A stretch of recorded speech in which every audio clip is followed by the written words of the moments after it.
So I had an issue the other day, and I believe, when you put a helicopter together and you put it up in the air, if something goes wrong, it's the pilot's fault. It's always the pilot's fault until you can prove it's mechanical error. And 99% of the time, it is not mechanical error unless, it was like 100, it's been, you floated a bunch of times or whatever, but we don't really get a lot where you wouldn't have caught it before you left the table. You got it to the point that you got out to the field, spun it up, and crashed or whatever. That's usually a fault. I just got this one. You can see it's my second one here. I had just broke this, and my whole thing is this. I didn't think this was possible. So I had already bound that to this radio. Okay, these two go together. And had to fly this, 3 or 4 times, no problem, great. Had it all programmed out. Did some programming to add an RS4 to it, so added some stuff to it, and took the program off of this TX16 and put it onto this file. Doing that, put this helicopter profile onto that. This radio has been bound to this helicopter. This radio has never been bound to this helicopter.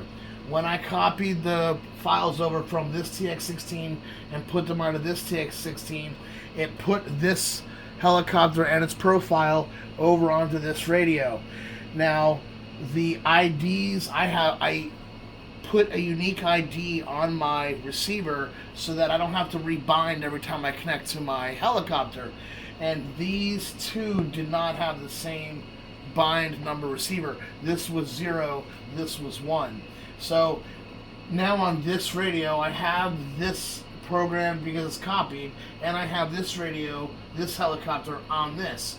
Well, when I switched these over, I thought I had deleted all of the extra ones from this that I have, my old helicopters, my RS1, my 470, and so on.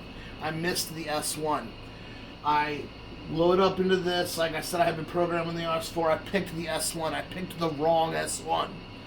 When I did that, because the file transfer was different on a different firmware, I had curves in this that I didn't put in that were programmed into the helicopter programming that were on this radio for this helicopter and its profile.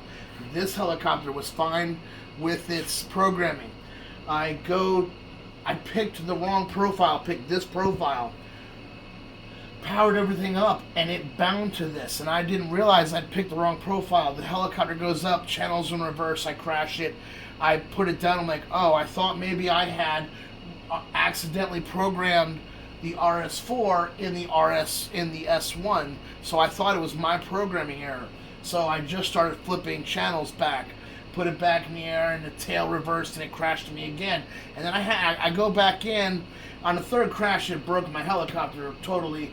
I go back into the helicopter and I have all these weird curves because of the transfer, okay, and the update of the firmware. No big deal. What I don't understand is, this is what I don't get. How did this radio bind to this when it had this profile on it? With a unique receiver number of 0, this was the receiver of 1. I would have realized that the program wasn't right had it not bound. When it bound, I automatically assumed, it kept assuming that I had the right radio because of the unique receiver ID. I assumed this was what was locked on. But somehow this helicopter receiver bound without me binding it to that reference number of 0. So either these two have the exact same RF frequency, or somehow this radio detected the frequency of this even though it had this profile loaded up on it. Again, I'm not blaming anybody. This is my error. I should have been more diligent and realized I had picked the wrong profile, but I didn't even know it would be possible for it to bind to this under that profile.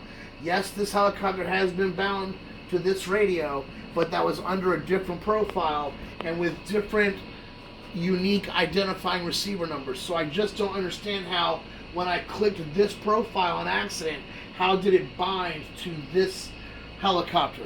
If anybody has an answer for that, I would really appreciate it. It's thoroughly frustrating. I've got 3 helicopters that haven't even gotten in the air because at the end of the day, you have your radio, your receiver, your flybar unit, and on more advanced helicopters, also the ESC trying to do the same job in multiple areas, or trying to get them to talk together, to work together is a highly difficult frustrating situation that gets a lot of beginner pilots to quit. If you don't have access to experienced pilots and you are not radio literate, it can be very difficult to overcome making your flybar unit talk to your radio receiver and ESC, and all of them deliver the correct information to the proper telemetry and have them all talk together and work. You got all these different protocols, and that makes all these different flybars very difficult to program work together. And then to have something like, I just don't understand how this talked to this with this profile.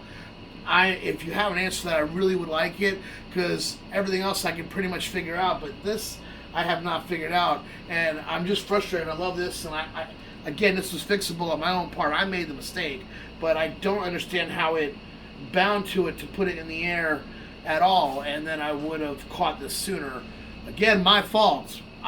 You're the pilot. You need to know what you click and pick. Not blaming that. I just don't know how it bound. I would have caught it sooner. No big deal. We'll get it fixed, repair. I just blown away by that. So if you have an answer, thank you. Sorry for how long this video is. It's just very in detail, and I needed a very specific answer. Have a blessed day.